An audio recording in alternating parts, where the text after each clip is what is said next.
But we've got just a few collections of teeth too. I give a lot of talks to kids and take along a few jaws to show them the wonderful different varieties of teeth that are used like knives, and when they cut their meat up, they need it for different types of fish and different types of.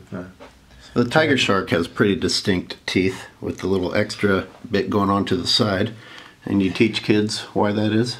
Basically, their favourite food is turtle, and we think they've developed this tin opener type teeth to cut through the shell.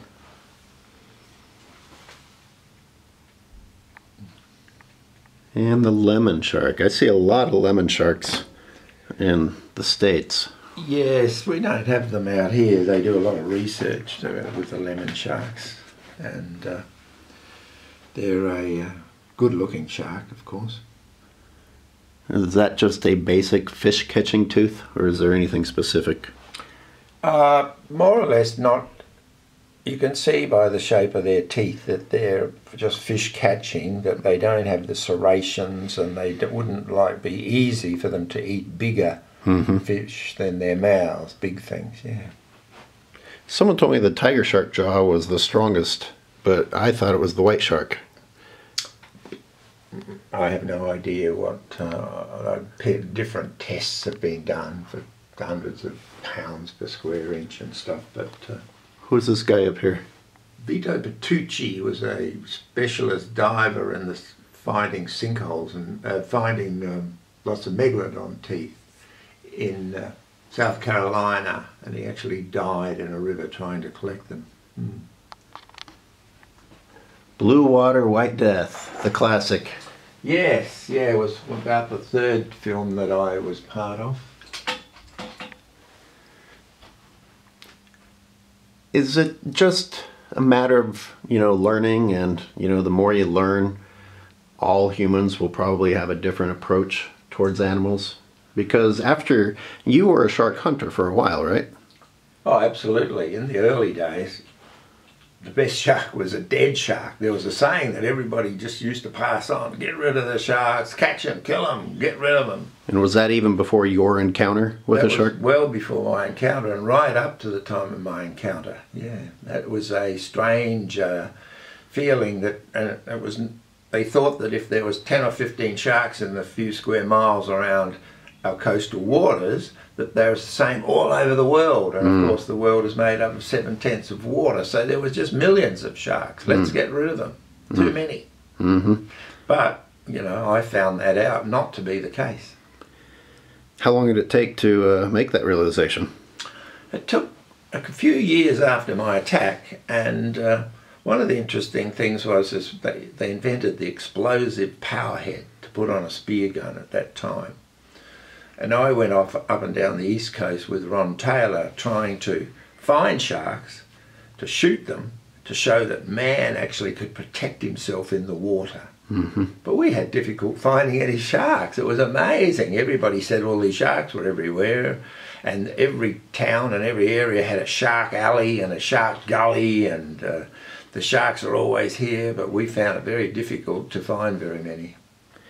They weren't eradicated by that time. It was just that they aren't in all the spots. Or were they? They never ever were there. This is in the 1960s, where there weren't even very many fishermen. And in Australia, there weren't even many people. So the attitude towards sharks is often attributed to Jaws. But you say it existed before Jaws. Did Jaws make it significantly worse, or has it always been there? Jaws used the fear that people had of being eaten alive to popularize there, and that's, people took it as a truthful thing. And Pete eventually said that he hit a nerve in people's psychic makeup, and that he accelerated and worked out that this fear of being eaten alive was one of our worst fears. How long did it take for you to mentally recover from your encounter with a big white shark? Well, it's been over 50 years since my shark attack, and mentally I've been extremely affected. But it was a difficult thing. I loved to dive. I was a very ardent hunter-gatherer.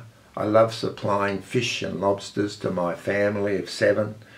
And the sea was just my life, and it was quite difficult getting back into the water. But I ended up having to say to myself time and time again, sharks don't generally like people. They eat very, very few. I was spearfishing at the time, and I knew that there was lots of blood in the water from 40 divers.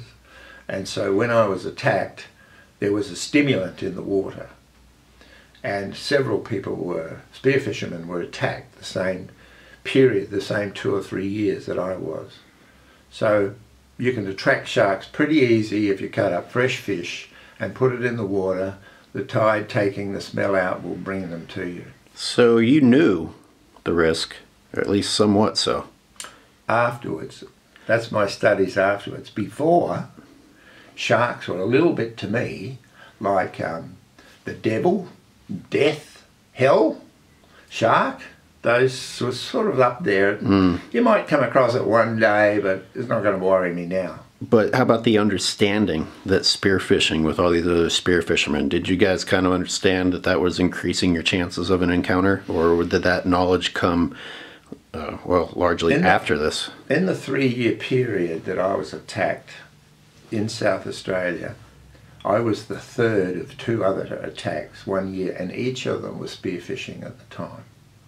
And so it certainly pointed in the direction that sharks can be attracted by the blood, and they eat things, of course, we know now, things as big as humans every day. The dolphins, the seals, the stingrays, even the whales, they're not shy. So you have to work out why they wouldn't eat humans. But it's amazing how there are so many people swimming and quite a few sharks. I can't believe that there aren't more attacks on humans. It actually must be that we aren't on their menu. We aren't attacked and generally by the sharks.